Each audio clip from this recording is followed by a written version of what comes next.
Eh bien bonjour à toutes et à tous, ici The Marvelman. Aujourd'hui on se trouve pour ce 75e récap de Marvel News, donc je fais le récap de toutes les news Marvel qu'on a eu dans la semaine. C'est parti. Alors, on commence avec Daredevil Born Again. Alors, on a eu beaucoup de tournages de vidéos que je vais tout vous afficher bien sûr, mais pas que. Déjà une convention, on a Charlie Cox qui a parlé un petit peu, disant que par rapport au love interest du personnage, il veut bien en explorer d'autres, mais pour lui, ça devrait être Karen.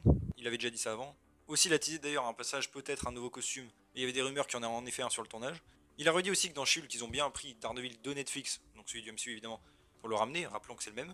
Et là aussi que dans Born Again, il sera grossi apparemment avec un personnage. Ensuite, par rapport à Vincent D'Onofrio aussi qui a parlé, bon, John a une photo de lui sur le tournage. D'ailleurs, je trouve qu'il a l'air plus fin qu'à l'époque. On dirait plus quand il était à l'époque d'Daredevil saison 1, mais bon, on verra. Peut-être qu'il va le garder plus terre à terre.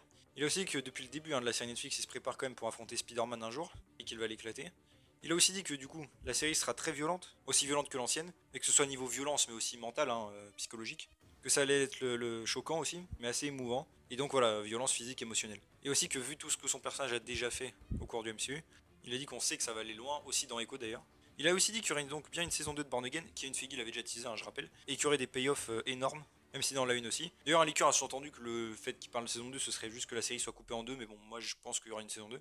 Il a aussi dit que ça resterait quand même assez différent de Netflix, enfin de l'ancienne série, et qu'il faut un truc original, profond, émouvant, et qu'on ne va pas s'y attendre, mais que l'essentiel est de répondre aux attentes des fans, et qu'on va voir ce qu'on veut. Il a aussi remercié évidemment toute la fanbase d'avoir poussé pour qu'il revienne. Il a aussi dit que le Punisher sera majeur dans la série. Et d'ailleurs, on parle un peu plus du Punisher, donc là, apparemment, il est sur le tournage. On a vu une des vidéos où il s'entraînait et tout. D'ailleurs, apparemment, vu son look dernièrement, il ressemblerait plutôt à comment il était en saison 1 de Punisher au tout début, avec ses cheveux plus longs et tout. Et apparemment, alors ça, c'est plus des rumeurs, mais l'histoire du Punisher dans la série. Bon, déjà, évidemment, il aura le crâne, comme d'habitude. Et en fait, apparemment, il va se battre contre des policiers qui utilisent en effet son crâne, comme dans certains comics, pour faire la loi eux-mêmes et tout. Et apparemment, Fisk aussi va pas mal miser sa campagne municipale contre le Punisher, justement, et contre les justiciers. Ensuite, rumeur que donc le Punisher soit assez violent dans la série, mais que ce soit pas aussi violent que dans Netflix. Pas aussi explicite, mais qu'en tout cas, on y verra bien les conséquences. Après, bon, vu que l'acteur John Bertal avait dit qu'il ne reviendrait pas s'il n'était pas aussi violent qu'avant, j'ai un doute. On a encore d'ailleurs une rumeur aussi qu'après, il ait sa série sur Disney+, enfin son revival du coup, après Born Again. Aussi, sinon, à part ça, à la convention, il y avait l'acteur de Brett Mahoney qui était là et qui aurait dit apparemment qu'il était dans la série. En même temps, il le tease un peu. Et au passage, d'ailleurs, en parlant de lui, on a eu des photos de tournage, on peut voir le 15e district. C'est un commissariat fictif créé pour le MCU dans la série Daredevil. Donc, c'est assez cool qu'ils aient ramené ce lieu emblématique qui était aussi apparu dans Jessica Jones. Bon, là, la façade elle est un peu différente, mais bon, c'est le même endroit. On a aussi l'actrice de Vanessa, enfin l'ancienne en tout cas, qui a réagi en disant qu'elle adore Vincent Frio et qu'elle aurait bien aimé être là. Et en fait, tout commence à s'expliquer, c'est qu'en fait, ils ont fait le casting en fin 2022. À l'époque, l'actrice avait sa série à elle qui était renouvelée. Et entre temps, donc, ils ont fait le casting, elle n'était pas disponible. Et entre temps, sa série se fait annuler, donc là, elle a plus sa série et elle n'est pas non plus en Born Again. Bon, c'est juste apparemment un problème de timing, ça arrive. Ensuite, pas mal de rumeurs aussi sur le projet que je partage, des rumeurs fiables, mais qu'on savait déjà un peu. Donc que le projet de Fisk à la mairie sera dans plusieurs projets. Il y aura des répercussions aussi sur plusieurs autres. C'est très inspiré de Devil's Reign. Et aussi que le côté street level en général sera mature du niveau de Daredevil ou Jessica Jones. Aussi que du coup la vraie motivation de Fisk derrière la mairie, c'est qu'en fait évidemment de faire tomber les justiciers qui menacent son règne. Comme ça il est intouchable à la mairie. Et apparemment il aurait des personnages anciens et nouveaux sur sa liste. Avec par exemple Daredevil, Spider-Man, Kate Bishop et Hawkeye. Et j'imagine le Punisher. Rumeur aussi qu'il a un lien avec Valentina, donc on a vu dans d'autres projets, mais qu'elle peut pas vraiment l'aider là pendant sa campagne, et que du coup Fisk va délaisser un peu ses affaires criminelles à des lieutenants et par des anciens entrepreneurs anciens et nouveaux. J'imagine peut-être Tombstone par exemple ou Hammerhead pour Spider-Man 4, et que tout sera lié. Il y avait des rumeurs aussi que donc on revoit la salle de sport de Fogwell, c'était là où le père de Daredevil s'entraînait dans la série Netflix. Aussi une rumeur que Daredevil et Fisk ne se rencontrent qu'à partir du 13e épisode dans la série, avant ça ils se croisent jamais. C'est possible en vrai. Ensuite, il y a un leaker qui dit aussi qu'ils ont utilisé pas mal de trucs avec Foggy, en tout cas qu'ils ont tourné des scènes. Beaucoup de trucs se relaient pour dire ça. À un moment, il y avait des rumeurs plus ou moins, mais qui sont confondues que Foggy allait mourir. A priori, c'est faux. Par contre, j'imagine bien peut-être une fausse mort pour le personnage, histoire de faire croire à Fisk qu'il est mort et comme ça, ils s'en rendront pas à lui. Et ce serait donc logique et cohérent avec la série. Rumeur aussi encore qu'il y a le personnage de Muse, c'est un méchant dans les comics. On a aussi une vidéo de Kristen Ritter, donc Jessica Jones avec son look de Jessica qu'elle a ensuite supprimé. Intéressant. Aussi, on a des photos de nouveaux personnages qui seront apparemment le Capitaine Kim et le Capitaine Rodriguez, donc des nouveaux personnages. Rumeur aussi qu'il y ait White Tiger sur le tournage. Aussi, on a Artie Frochen qui a été casté dans un rôle inconnu mais apparemment majeur, et il sera un associé de Fisk. On a des rumeurs aussi que Nicky M. James, qui joue un perso inconnu, soit en fait Kirsten McDuffie, qui existe en comics aussi. Aussi que Margareta Levieva joue Heather Glenn, qui est en fait un love interest de Matt qui meurt dans les comics. Et d'ailleurs, dans les comics, son père possède Glenn Industries, une entreprise qui a d'ailleurs été mentionnée dans le MCU dans Luke Cage. Aussi, je leur ai rajouté un minute. Apparemment, il y aurait une scène qui aurait été tournée où Daredevil aurait son costume rouge de Netflix, mais il l'aurait sorti en fait d'en dessous son costume d'avocat. Il serait battu dans une allée. On verra évidemment. Et aussi, autre rumeur, que White Tiger, Echo et Blind Spot aient tous des arcs assez gros en 2 épisodes. Aussi, je case ici, toujours avec White Tiger et Born Again, c'est que White Tiger puisse, d'après des rumeurs, avoir son propre projet sur Disney Plus après la série, ça me paraît très logique, on verra. Ensuite, par rapport à Echo, l'acteur de Fisk, donc comme j'ai dit, que ça allait aller loin niveau violence dans le projet, et qu'il y a une grosse relation un peu père-fille avec Echo, et que c'est super profond et émouvant. C'est pas juste un, comme il a dit, un clin d'œil aux fans, hein, c'est vraiment une vraie relation. On a aussi une rumeur donc que ça sort bien en fin d'année, en novembre, ça commence à se relayer donc tant mieux. Rumeur que le projet reste quand même très street level d'après les rumeurs avec donc Maya qui affronte le Black Knife Cartel et en découvrant quand même qu'elle a des nouveaux pouvoirs. Ça on avait déjà vu hein, d'après des rumeurs. Même je crois le trailer montrait à la D23 il y avait ça. D'ailleurs rumeur que les tatouages qui donnent ses pouvoirs c'est très bien, assez puissant et c'est assez cool. Mais que du coup sa faiblesse c'est qu'elle ne sait jamais quel pouvoir elle va avoir. Rumeur aussi que les problèmes de production étaient fausses, qu'ils ont toujours fait ce qu'ils avaient envie de faire. Et d'ailleurs que le. Il y avait des rumeurs hein, que ce soit 8 épisodes et qu'au final ça passe à 7 parce qu'ils auraient coupé, on verra. Par rapport à Jean Shield aussi, je le casse vite fait là, c'était le magazine Forbes qui a dit que les agents pourraient avoir une nouvelle série ou un film à l'avenir, bon, j'y crois moyen, mais par retour des personnages, ça me paraît évident. Pour Black Panther Wakanda Forever, on a appris que le film a fait 259 millions de profits, c'est pas mal. Pour Ironheart aussi, on a encore une rumeur que donc, le projet soit décalé à 2024, ça me paraît évident maintenant. Par rapport à Armor Wars, encore des rumeurs, donc que le projet soit bien une espèce de guerre Kree-Skrull, et aussi que le titre d'ailleurs du film change, on verra, et qu'au final ça ne tourne même pas cette année. Et rumeur aussi qu'on ait Hulk King qui soit introduit dans ce projet, pas d'acteur encore casté, et qu'à part ça il n'y aurait même pas d'Avenger dans le projet. Ensuite, par rapport à Captain America New World Order, bon ça j'ai déjà fait un short dessus, mais comme vous l'avez vu, Liv Tyler est de retour en Betty Ross, ça c'est un truc qui m'a fait extrêmement plaisir. En effet, on a eu des photos de tournage, hein, je vais tout vous afficher, où ils sont d'ailleurs en enterrement avec Sam Wilson, et on peut d'ailleurs voir une tombe qui écrit le nom de la femme du général Ross, donc peut-être un enterrement pour Ross, mais bon ça me paraît étonnant, peut-être qu'il fait semblant et en fait ça pourrait être Hulk tout le temps, ou alors c'est le président qui est dans Secret Invasion qui va mourir, on sait pas. On a aussi d'ailleurs une photo de Harrison Ford en général Ross sans la moustache, ça c'est étonnant, et avec le leader, qui a les bras un peu verts mais pas tout le corps, donc peut-être c'était entre deux séances de maquillage, je sais pas. Pareil, très hypé hein, pour le leader. On a aussi Simu Liu qui arrive à Atlanta, donc j'imagine peut-être faire un petit caméo. Ça tourne en ce moment là-bas. Je rappelle qu'il joue Shang-Chi. Hein. Aussi, rumeur que la Serpent Society qui soit dans le projet soit en fait fondée par Valentina et que ça concentre tous les méchants du film et qui veulent l'adamantium. Rumeur d'ailleurs qu'il y a un haut de lien avec les X-Men hein, par rapport à l'adamantium. Il y avait des rumeurs aussi que la Serpent Society à un moment kidnappe Joaquin Torres, qui fasse des expériences avec lui, qu'en fait il l'hybride avec un aigle, donc Red Wing, et qu'il ait des ailes organiques. Bon, c'est un peu chelou, mais pourquoi pas. Si c'est vrai, bien sûr. Rumeur aussi, mais ça c'est pas moins fiable, mais que le projet en fait change de nom et devienne World War Hulk, et que ce soit ça en fait le projet World War Hulk, à moins qu'il y ait une suite dans un projet. Bon, moi perso, je pense que ce sera un projet à part. Ce serait dommage si le projet là semble un peu ressembler à ça. Aussi, on a Chris Evans qui a dit à propos d'un retour qu'en effet il aime toujours le perso, qu'il y a beaucoup de choses encore à raconter, techniquement, mais qu'il veut pas gâcher la fin et que c'est pas le moment de toute façon pour le ramener. On a aussi Frank Grillo donc, qui jouait Crossbone, qui a redit hein, qu'ils ont rien fait avec lui, qu'il est devenu une minute Crossbone, alors qu'il y avait beaucoup de choses prévues à la base, et qu'il veut plus, il aimerait bien voir Crossbone, voir pourquoi les gens ils le suivent et tout. Aussi, on a une rumeur que Isaiah Bradley, dans ce film, ait un costume de Captain America donné par Sam, et qu'il se batte contre la Serpent Society. C'est vrai que ça pourrait être stylé. Ensuite, par rapport au Thunderbolt, on a le scénariste de Beef sur Netflix, Lee Sung-jin, qui en fait remplace le scénariste de Black Widow. Et d'ailleurs, rumeur que tout soit écrit à zéro, hein. Juste avant le tournage, ça pue un peu. Et qu'en gros, l'idée de faire un Suicide Squad 1 avec Sentry qui devient méchant se soit annulée. Et que sinon, c'était un peu trop un Black Widow 2 avec tous les persos mis en avant, les autres membres de l'équipe pas assez. L'actrice de Ghost d'ailleurs a redit encore une fois qu'elle était vraiment dans le film, parce qu'il y a eu des rumeurs et tout, hein, qu'elle soit plus dedans. Florence Pugh a aussi d'ailleurs qu'elle était très contente et reconnaissante de revenir. Et d'être de retour avec Red Guardian, même si elle est triste de play avec Black Widow. D'ailleurs, l'acteur de Red Guardian a dit qu'il voulait encore une fois voir USA Agent, hein, c'était le truc qu'il attendait le plus, parce qu'il est un peu fou et tout et qu'il aime bien. Aussi, je le casse ici d'ailleurs, mais c'est l'actrice de Melina hein, de Black Widow, qui a dit qu'elle ne savait pas du tout si elle reviendrait. On lui a pas parlé depuis longtemps, qu'elle doit encore élever ses cochons bizarres là. Et sinon, par ça, on a encore une rumeur que l'équipe des Thunderbolts donc, ne change pas. On est juste Sentry qui après deviennent l'ennemi, et que sinon c'est la même équipe et qui apaise The Hood par exemple. Par rapport à Shang-Chi 2, on a quelques trucs. Bon, déjà des concept art du 1, on peut voir les anneaux qui viennent en fait de météorites extraterrestres et ces serpents qui deviennent des anneaux. Ça aurait été stylé. Simu aussi qui se sentait mieux et sans pression hein, depuis le 1. Que la suite est excitante, qu'on va nous montrer des choses qu'on a déjà vues mais aussi qu'on n'a pas vues. Et qu'il y aura encore de l'action au niveau du premier. Mais il espère explorer d'autres facettes de son personnage et aussi de l'entourage. Et il veut que Michelle Yeoh revienne, donc qui jouait sa tante. Et aussi on a des rumeurs encore une fois que les bracelets de Shang-Chi soient bien adamantium. Ensuite par rapport à Wonder Man, donc le tournage a commencé. On a Brett Pollack en directeur de la photo. Ils ont officiellement d'ailleurs casté Demetrius Gross en Grim Reaper, donc le frère de Wonder Man. Il y a déjà eu des rumeurs. Hein. Et rumeur aussi que l'agent de Wonder Man, Neil Saroyan, soit bien joué par Ed Harris et qu'il soit le méchant. Par rapport à Moon Knight aussi, saison 2, rumeur encore que Kang soit bien là et toujours joué par Jonathan Majors, on en parlera plus tard de ça. Ensuite par rapport à Thor Love and Thunder, déjà on a des concept art pour le diable.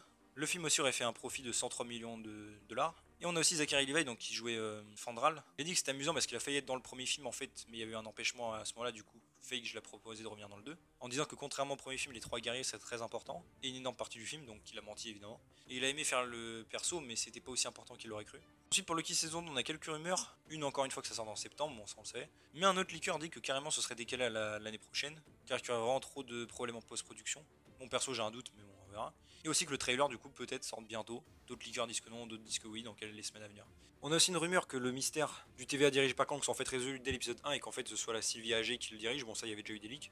Ensuite pour les Gardiens de la Galaxie volume 3, donc par rapport à la durée de 2h29, James Gunn dit c'est plus ou moins ça mais c'est pas définitif. Il a aussi que chaque seconde ne serait pas gâchée qui est importante pour l'histoire. Il dit à propos des fans qui s'inquiètent par rapport à la mort de Rocket que ça veut pas dire forcément qu'il va mourir mais que c'est pas comme ça qu'on fait une histoire. Il a aussi dit qu'il avait fini le mixage son du film, que le film n'utilise rien par rapport à Kang, c'est vraiment sur les gardiens et de toute façon il sait même pas ce qui se passe dans les autres films actuellement. Il a aussi dit qu'il y avait 3 autres acteurs de DC qui seraient dans le film. Le 28 avril aussi on aura 6 épisodes de Marvel Legends donc sur les gardiens. On a Chris Pratt qui a dit aussi que même s'il mourait dans le film, il y aurait un moyen de le ramener. On a aussi Karen Gillan qui a dit pour Nebula qu'on commence à la voir guérir un petit peu, à avoir sa propre personnalité, qui a été mis en attente quoi, après les traumatismes. Aussi qu'elle aimerait bien continuer de jouer le personnage mais qu'elle n'a aucune idée si elle pourra revenir ou pas. Elle aussi qu'à la fin du film il y avait une scène qui était un peu la fin d'une époque où tout le monde était triste et tout. Et on sait James Gunn qui avait redit qu'à la fin de Endgame on lui avait imposé Thor, qu'il était content que Taika Waititi s'en occupe parce qu'il voulait le dégager le plus vite possible. Ensuite pour Ant-Man and the Wasp Quantumania, le film sera en achat digital le 18 avril. Le Blu-ray aurait 2 scènes coupées, une où Scott boit le liquide là pour parler et une où Webb, le perso là en glu, parle de ses trous. Donc 2 scènes en fait qu'on a déjà vu dans le film, après j'imagine que ce sera alternatif mais bon, franchement je crois qu'il y a mieux à faire. Aussi ils ont dit que dans le scénario original, Janet avait des pouvoirs un petit peu comme Ghost, mais que les spectateurs avaient pas trop compris dans la séance test, du coup ils les ont enlevés. Et que c'est quand elle a affronté Kang là dans le flashback qu'elle a eu ses pouvoirs. Encore une fois c'est complètement stupide, hein, elle les avait dans Ant-Man 2 donc là ils ont mystérieusement disparu. Enfin bref. Ils ont dit donc elle a eu ses pouvoirs un peu comme Carol Danvers. Ils ont aussi qu'il y avait une scène comme ça où ils atterrissaient dans la jungle et qu'elle faisait phaser Hank et elle à travers un arbre pour pas se faire repérer. Mais ils disent que l'excuse c'est qu'elle ne les contrôle pas car s'il a ses traumatismes ou je sais pas quoi. Ils ont aussi dit qu'à la base il devait tuer Hank Pym, mais le ramener en mode conscience qui contrôle les esprits un peu comme un fantôme. Qui contrôle les esprits des fourmis, hein, je précise. Et qu'en gros on devait voir une espèce dans sa tête, un moment une fourmi humanoïde ou je sais pas quoi. Pareil, quelle idée de tuer Hank Pym après genre 3 apparitions. Le scénariste a encore reparlé hein, de Miss Marvel et Shang-Chi par rapport à la technologie, qu'il y a des similitudes et qu'on verra que Kang a laissé une trace dans le MCU. Et aussi que oui, le truc pour se téléporter à la fin, c'est comme Reed dans Doctor Strange 2. Il a aussi encore dit hein, qu'il y avait beaucoup de backstory de Kang qui a été enlevé sur qui l'a battu, un peu ses traditions et tout, mais que ça coupait le rythme et que ça sera utilisé dans Avengers 5. Ensuite, par rapport à Secret Invasion, donc évidemment, vous l'avez vu le trailer, ça sort le 21 juin, trailer que j'ai trouvé d'ailleurs pas si ouf que ça, enfin un petit peu osef, mais bon. Peut être sympa. Le synopsis, c'est que donc ça se déroule dans le monde actuel. Nick Fury apprend qu'il y a une faction de Skrull qui envahit la Terre. Fury rejoint donc ses alliés, Everett Ross, Mariail et Talos. Talos qui s'est construit une vie sur Terre. Ensemble, ils vont lutter donc pour contrecarrer l'invasion des Skrulls et sauver l'humanité. D'ailleurs, Samuel Jackson a dit que Nick Fury était ébranlé par la mort de Tony Stark et Natasha. Il est dans le ciel à essayer de comprendre un peu ce qui s'est passé. Il revient quand Mariail le prévient pour les Skrulls. Ils l'ont dit aussi qu'il n'avait plus son bandeau sur l'œil pour montrer sa vulnérabilité. Il a aussi dit que dedans, War Machine, donc Roddy, et avait pas son armure, hein, qu'il était que en normal, et qu'il était le bras droit du président. Et il prend de bonnes et mauvaises décisions, mais que le monde commence à douter un peu de Fury vu qu'il ne ramène pas de super-héros. D'ailleurs, il faudra expliquer ça dans le film, enfin dans la série. On a Chris de Mariail aussi qui a dit qu'elle n'avait pas de tenue moulante là dans le projet, juste normal quoi. Aussi apparemment des lunettes pour détecter les Skrulls, et c'est elle qui surveillait la Terre en absence de Fury. Emilia Clarke aussi a confirmé qu'elle était bien la fille de Talos, donc Gia, et qu'elle est avec les Skrulls radicaux, hein, qu'elle a du ressentiment vers les humains, et les promesses pas tenues. D'ailleurs apparemment elle aurait des pouvoirs. Et ça c'est une rumeur, c'est que ça ressemble un peu à la Abigail Brand des comics, et qu'elle finisse par devenir elle plus ou moins, enfin une version adaptée quoi. Et un gros truc intéressant aussi, c'est qu'ils ont bien expliqué qu'en fait les Skrulls sont méchants. Pourquoi? Bah en fait c'est juste Captain Marvel qui attendait tout ce temps qu'on leur trouve une maison et qu'en fait Captain Marvel n'a pas tenu sa parole, ni Nick Fury. Et qu'en gros Fury les a utilisés pour faire de l'espionnage pendant des années à leur dire ouais bientôt. Et du coup ils en ont un petit peu marre et ils décident d'attaquer la Terre. Et que ce soit en mode guerre froide, que les Skrulls veulent vivre dans leur peau, passer les humains et tout. Bon perso je trouve ça ridicule, hein. On aurait pu juste nous dire que ceux de Captain Marvel c'était une minorité et que les vrais Skrulls sont des ennemis mortels comme dans les comics. Mais non, c'est juste encore la faute de Captain Marvel qui est débile et Nick Fury. Voilà, logique. Ils ont aussi dit que Gravik, donc le méchant, faisait sa base bien en Russie, hein, dans une centrale abandonnée avec des radiations. Lui, il résiste. Et il aura aussi des pouvoirs. Olivia Colman aussi jouera donc Sonia Falsworth, donc une agent du haut rang britannique. Elle a un passé avec Nick Fury. Elle travaille avec lui ou contre lui en fonction des objectifs. Et apparemment, elle est assez sinistre dans les moments difficiles, contrairement à Fury, qui essaye de bien faire. On avait aussi une rumeur que donc Everett Ross soit révélé comme étant évidemment un allié, mais qu'en fait ce soit un Skrull depuis le début. Donc bon, ça va un peu défoncer la cohérence de Black Panther pour quand il était en train de mourir et qu'ils n'ont pas capté que c'était un Skrull, mais bon. On verra. On a des rumeurs aussi que Quake, du coup, soit peut-être dans le marketing, un peu comme Daredevil dans She-Hulk, qui sont un peu teasés quoi. Aussi qu'elle soit plus présente en mode caméo et que ce soit vraiment important pour la teaser et la ramener dans le futur. Mais elle sera quand même nécessaire à l'intrigue et qu'elle est beaucoup plus puissante qu'avant, ils l'ont boosté à mort quoi. Et qu'elle fera d'énormes tremblements de terre. On a appris aussi que Samuel Jackson était producteur exécutif de la série. Et aussi on a Samuel Adewumni et Cathy Fineran qui ont été castés de rôles inconnus. Ensuite, par rapport à The Marvels, pareil, on a eu le trailer. D'ailleurs, j'ai trouvé un petit peu osef, ça peut être sympathique, on verra comment ça va se passer, mais bon. Je pense un film qui aurait été beaucoup plus intéressant si on avait eu des projets de plus grosse envergure avant. Vu qu'on stagne un peu dans les trucs osef, bah voilà, ça tombe au même moment, je pense. Donc le synopsis, c'est que Captain Marvel a récupéré son identité auprès des Kree, et elle s'est vengée de l'intelligence suprême. Ça d'ailleurs, je suis un peu triste qu'on le voit pas dans le film d'ailleurs, au passage. Mais des conséquences imprévues voient Carol porter le fardeau d'un univers déstabilisé. Lorsque donc elle enquête et qu'elle tombe sur un trou de verre créé par un Kree, ses pouvoirs s'entremêlent avec ceux de Miss Marvel et Monica Rambeau. Monica qui est d'ailleurs maintenant astronaute de Saber. Donc d'ailleurs au passage, hein, le soir ne sert absolument à rien dans l'MCU, c'est assez drôle. Et dire qu'ils ont empêché d'ailleurs Agent Shield de l'utiliser, mais bon bref. Et ensemble, ce trio doit donc apprendre à travailler en équipe pour affronter et sauver l'univers. On a aussi une confirmation, donc Zawe Ashton, donc, qui joue la méchante, joue Darben, qui est d'ailleurs un perso dans les comics, un ancien empereur Kree. Et Daniel Ings joue Tyrone, donc un autre Kree. Rumeur aussi qu'ils aient un peu réduit les comédies musicales suite au public test, ça on verra. Aussi, je le rajoute là, mais on a encore une rumeur que le bracelet de Kamala soit bien en adamantium. Par rapport à nos WandaVision aussi, anecdote, la musique We Got Something Cooking, c'est en fait reprise d'un film annulé par Disney qui s'appelait Gigantic. Je trouvais ça marrant. Ensuite, pour Agatha Coven of Chaos, beaucoup de rumeurs. Donc déjà, apparemment, ils ont tourné une scène de combat avec Agatha, Billy et Aubrey Plaza qui en fait joueraient finalement, après cette rumeur, Morgan la Fée, qui existe déjà dans l'MCU, je rappelle. Donc après, ce sera un recast. Et en fait, elle voudrait choper Billy pour libérer Katon, donc un démon dont on a déjà parlé dans l'MCU aussi. Mais en fait, il serait déjà à Westview et joué par un acteur qu'on connaît. Patty Lupone aussi jouerait une ancienne sorcière apparemment.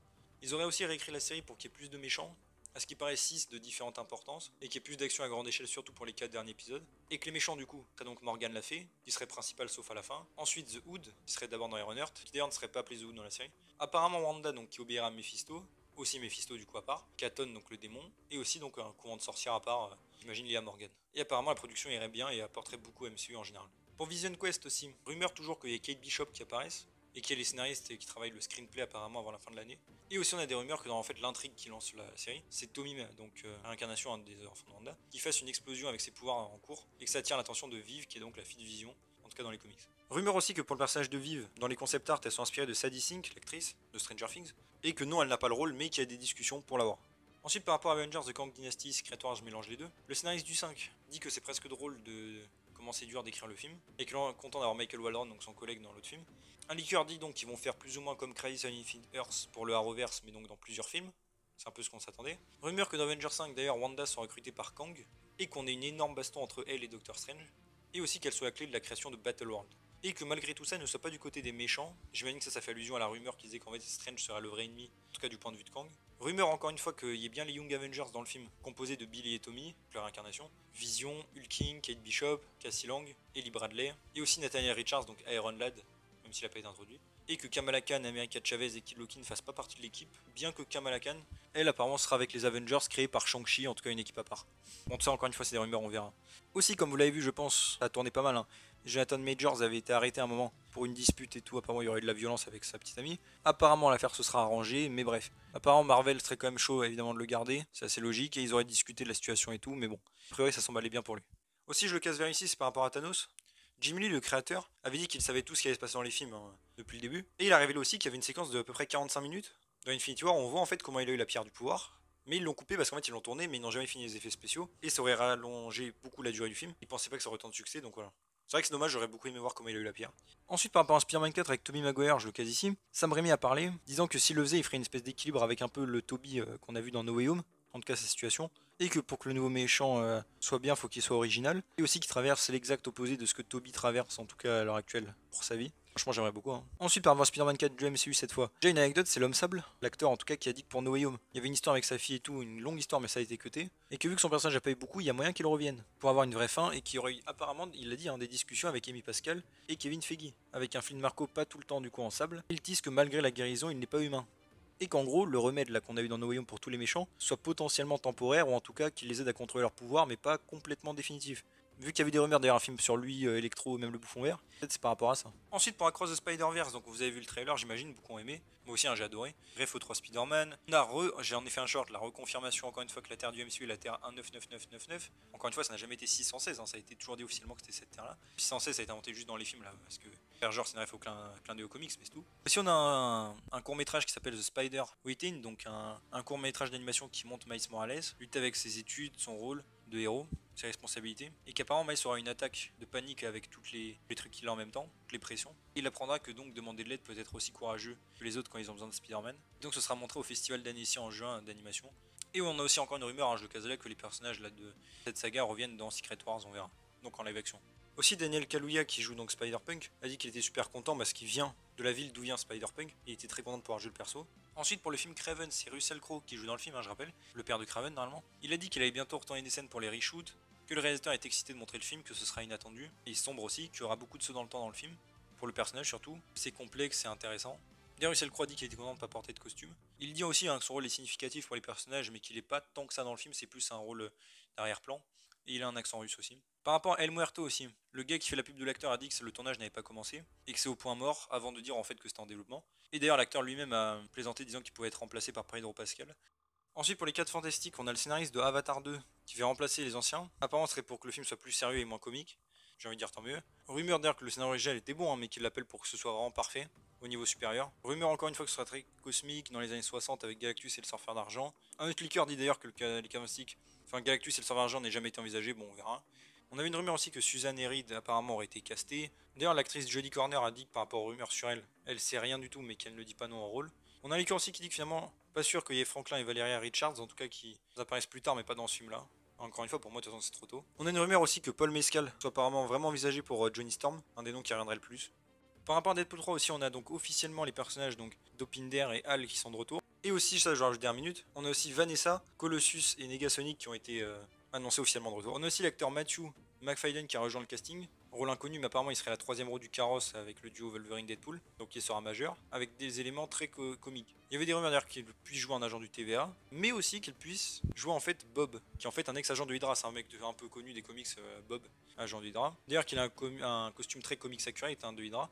Et en fait d'ailleurs je rappelle ce personnage est déjà paru dans la saga Deadpool dans le premier film, et du coup ce sera un recast. D'ailleurs cet acteur avait dit que les films de comics étaient ennuyants à être paralysés, donc ça c'est marrant qu'ils rejoignent. Rumeur encore que probablement Domino et Cable soient de retour, bon ça me paraît logique. On a aussi Zeb Wells qui a rejoint les scénaristes. Il a fait l'épisode 7 de She-Hulk, co-scénariste de The Marvels et scénariste principal de Marvel Zombie. Et on a aussi Sean Levy qui sera producteur du film, ce qui en fait donc le premier à être réalisateur et producteur pour son film dans le MCU. Ensuite par rapport aux X-Men, c'est l'actrice de Jean Grey, donc l'ancienne, qui dit qu'elle avait vraiment kiffé jouer le rôle, c'était un voyage incroyable. Et elle dit pour qui sait pour une chance qu'elle revienne. En gros elle dit que c'est pas vraiment terminé. Bon évidemment moi j'espère la revoir, hein, peut-être dans Deadpool 3 ou Secret Wars. Ensuite pour X-Men 97, rumeur que ce soit décalé à 2024. Et le showrunner de la série a dit qu'il ne pouvait pas affirmer ou infirmer les rumeurs. Ensuite par rapport à Ghost Rider aussi, et la série annulée en fait du MCU avec Robbie Reyes. Je sais pas si c'est nouveau ou quoi mais je l'ai découvert. Des concept art en fait de l'introduction du générique de la série, qui ont l'air très très stylé. De toute façon toutes les intros des séries Marvel elles claquent en général. J'aimerais que d'ailleurs Disney Plus puisse en refaire. Enfin bref, j'aimerais beaucoup le revoir. Par rapport à Blade, on a encore une rumeur que le projet soit finalement R-rated. Après on verra, hein, c'est pas officiel. J'espère en vrai. Aussi on a Mia Goth qui a été castée dans un rôle inconnu, mais apparemment en fait ce serait pour jouer Lilith. Alors il y en a plusieurs hein, dans Marvel, là en l'occurrence ce serait apparemment la fille de Dracula, et pas la mère des démons comme on a pu le voir plus ou moins dans Elstrom, enfin synthétisé, du coup ce ne serait pas le même personnage. Et il y avait des rumeurs d'ailleurs que ce personnage après revienne dans d'autres projets, certains qu'on connaît, d'autres qu'on connaît pas. Ensuite par rapport au TV Special, rumeur que finalement Marvel n'en fasse moins, en tout cas qu'ils ne seraient pas tout à fait satisfaits et que ce ne serait pas assez rentable, et que du coup ils en fassent moins et qu'on n'en aurait pas cette année en tout cas. À voir. Malgré ces rumeurs d'ailleurs il paraît qu'il y en aura encore 2 qui soient prévus, inconnus on verra. Il y avait des rumeurs aussi que celui sur Mephisto de TV Special soit en fait faux, on verra évidemment. En tout cas d'autres leakers le disent. Ensuite par rapport à Moon Girl, bon même si c'est pas MCU je le cas ici, c'est Laurence Fishburne qui a repris son rôle de Goliath dans la série. Je trouve ça assez marrant, c'est un clin d'œil. Comme Maria Hill d'ailleurs. Ensuite par rapport au futur du MCU en général, déjà rumeur que Kevin Feige voudrait prendre plus de gens déjà établis derrière la caméra, c'est-à-dire des gens connus quoi, qui ont déjà une expérience. Apparemment Victoria Alonso négocie avec Disney pour revenir. Elle s'est un peu vantée en disant que c'était eux qui, elle aussi compris, qui réalisaient les films Marvel, pas les réalisateurs. Et j'ai envie de dire oui, c'est un petit peu ça le problème du MCU en général. Aussi des gens des VFX disaient que c'était vraiment un tyran, des fois il mangeait pas, etc. On a aussi Jen Underdale apparemment qui serait envisagée comme remplaçant. En fait elle t'a fait avec Marvel depuis Captain America 1. On a aussi appris que Disney a viré complètement Ike Perlmutter, donc c'était un ancien président de Marvel Entertainment. De toute façon ça fait des années déjà qu'il travaille plus avec Marvel. Et d'ailleurs il a dit qu'il n'a jamais essayé de virer Kevin Feige. Et aussi on a Marvel qui apparemment, un des producteurs l'a dit, essaierait de faire un truc un peu comme la Star Wars Celebration dans le futur, un événement et tout, dédié à Marvel. Et c'est pas prévu pour tout de suite. Ensuite par rapport à nos acteurs dans le MCU, déjà on avait une rumeur que Will Smith ait parlé avec Marvel, négocié pour un rôle. Bob Odenkirk aussi qui jouait donc Saul Goodman, connu pour ça. Hein. À propos d'un rôle dans le MCU, il a dit qu'il aimait beaucoup les persos assez ancrés et plus petit à plus petite échelle, genre le gars qui pourrait habiter en gros à côté de chez toi, et qui pense pas être fait du coup pour le monde du MCU par rapport à ça. On a aussi Paul Adelstein donc de Prison Break qui a annoncé officiellement qu'il avait un rôle dans le MCU, sans préciser du coup lequel. Et voilà, c'est déjà tout pour ce 75e récap de Marvel News, j'espère que ça vous a plu. Si c'est le cas, n'hésitez pas à vous abonner, liker, commenter, partager, activer la cloche. Ah monsieur, c'est monsieur, mon Discord, vous avez les liens en description. Si vous le pouvez évidemment me faire un don sur Utip ou Tipeee. Et on se retrouve bientôt pour une nouvelle vidéo. Salut tout le monde.